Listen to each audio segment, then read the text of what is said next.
Hello, good morning everyone, welcome back to my channel. आज ना मेरी सुबह इतनी अच्छी थी, मतलब बहुत ही अच्छी। मैंने सबसे पहले अपनी पूजा किया, अपने सारे मॉर्निंग रूटीन को कंप्लीट किया, स्कूल वगैरह गए। स्कूल से वापस आके ना मेरे पास थोड़ा टाइम बचा हुआ था, तो मैंने सोचा थोड़ा रिवीजन कर ही लेते हैं। दैन उसके बाद बच्चे आ गए थे, बच्चों को मैंने पढ़ा लिया था, बट उनके पेरेंट्स ही नहीं आ रहे थे लेने। तो मैंने सोचा चलो ठीक है, बैठे रहो तुम लोग, मैं तब तक अपनी पढ़ाई कर लेती हूँ। बच्चे छोटे हैं ना, तो मुझे इतना कोई डिस्टर्ब नहीं होता है, भले ही वो छोटे हैं बट आराम से बैठे रहते, इतना कोई शोर नहीं करते।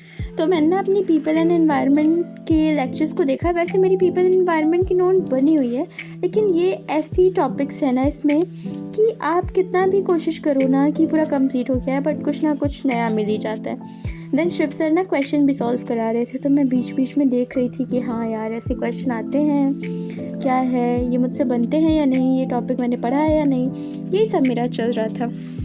एंड पता है, अगर आप कोई भी PYQ सॉल्व किए रहोगे ना, तो आपको पता रहेगा कि कौन सी चीज़ें हैं या नहीं हैं, ऐसी टॉपिक्स हैं, पहले आए हुए हैं या नहीं।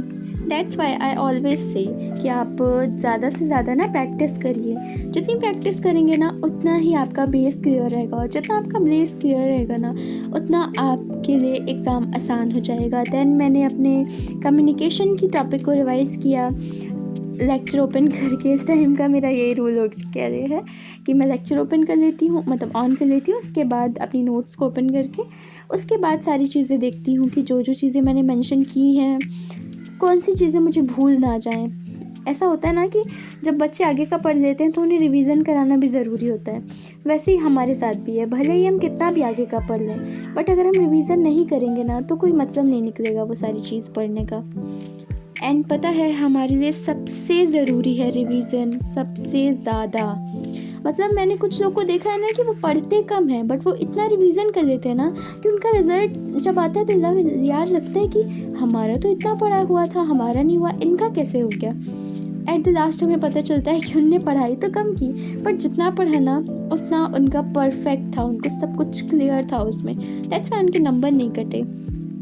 तो मेरा कम्युनिकेशन का टॉपिक मैंने अच्छे से क्लियर किया, सारी चीज़ों को पढ़ा कि कौन सी चीज़ें हैं नहीं हैं। एक तो टॉपिक्स मैंने क्लियर किए अच्छे से कि हाँ, ऐसे क्वेश्चंस आ सकते हैं। और पता है, कुमार भरत सर ना इतना प्यारा समझाते हैं कि अगर आप वीक से वीक स्टूडेंट भी हो ना, तो आपको समझ में आ जाएगा। एंड थोड़ी देर बाद ना, जब मुझे लगा कि थोड़ी जगह चेंज कर लेते हैं, एक जगह बैठ के मेरे से ज़्यादा देर पढ़ा नहीं जाता, तो फिर मैं आ गई ऊपर और मैंने स्टार्ट किया अपने सोशियोलॉजी की बुक को पढ़ना, जिसमें कि मैंने आज यूनिट 1 का ही पढ़ा।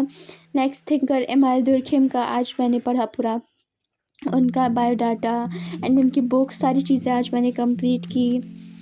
मुझे ना ये बहुत ही इंटरेस्टिंग थिंकर लगते हैं, मुझे बड़ा ही मज़ा आता है इन्हें पढ़ के।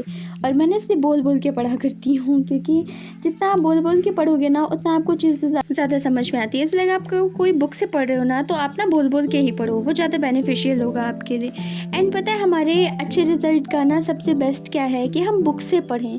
लेक्चर तो हमें ज़्यादा चीज़ें प्रोवाइड नहीं कर सकते ना, बट अगर आप तरह तरह की बुक से पढ़ोगे ना, तो आपके टॉपिक ज़्यादा क्लियर होंगे, आपको ज़्यादा नॉलेज होगा अकॉर्डिंग टू ऑनलाइन पढ़ने वालों के। तो प्लीज़ आप बुक को ना ज़रूर पढ़ा करो। सिर्फ लेक्चर देख के ये मत सोचो कि मेरा लेक्चर देख के बस हो जाएगा। हाँ, आपने अगर कोई ऑनलाइन मतलब कोर्स परचेस किया है, सो अलग बात है कि वो आपको एग्ज़ाम टारगेटेड स्टडी करा दें, मतलब वो भी आपको सिर्फ नोट्स ही प्रोवाइड कर सकते हैं। पढ़ना और सब कुछ आप ही को करना है अपने से। लेकिन अगर आपको अपने सब्जेक्ट में डेप्थ नॉलेज चाहिए ना, then you definitely read books, मतलब different types books, different thinkers की, डिफरेंट पब्लिकेशंस की, इग्नू मटेरियल्स पढ़िए। अगर आपको अपनी बेस क्लियर करना है, अगर आपको अपनी सब्जेक्ट को बहुत स्ट्रॉन्ग करना है, भले आपका सब्जेक्ट कोई भी हो, डजेंट मैटर, ये नहीं है कि बस सोशियोलॉजी हो, कोई भी हो, आप इग्नू मटेरियल्स पढ़िए।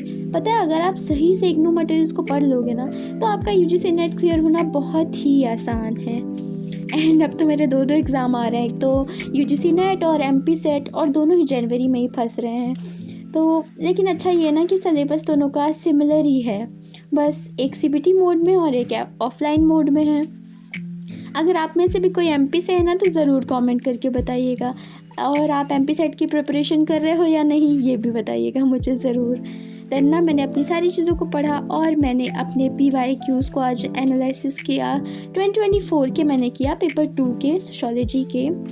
जब आप कोई चीज़ पढ़ लेते हो ना, देन उसके बाद आप कोई PYQs देखते हो ना, तो वो आपके लिए ज़्यादा सही रहता है कि अभी तो आपने जस्ट वो चीज़ें पढ़ी हैं, तो आपको समझ में आ जाता है कि हाँ यार, अभी ये चीज़ें मैंने तुरंत पढ़ी हैं। अब मैं इसे टेस्ट कर लेती हूँ कि मुझे आता है या नहीं आता। हमारी सक्सेस का ना बेस्ट चीज़ यही है, PYQ, practice, book and revision. ये सारी चीज़ें ना हमारे लिए बहुत इंपॉर्टेंट है। आज ना मेरा डिनर करने का मन नहीं था, तो मैंने ना आराम से चाय नाश्ता करके ही अपना गुजारा कर लिया। मिलते हैं नेक्स्ट वीडियो में। Till then bye bye. Please do like, share and subscribe to my channel and join me in this challenge.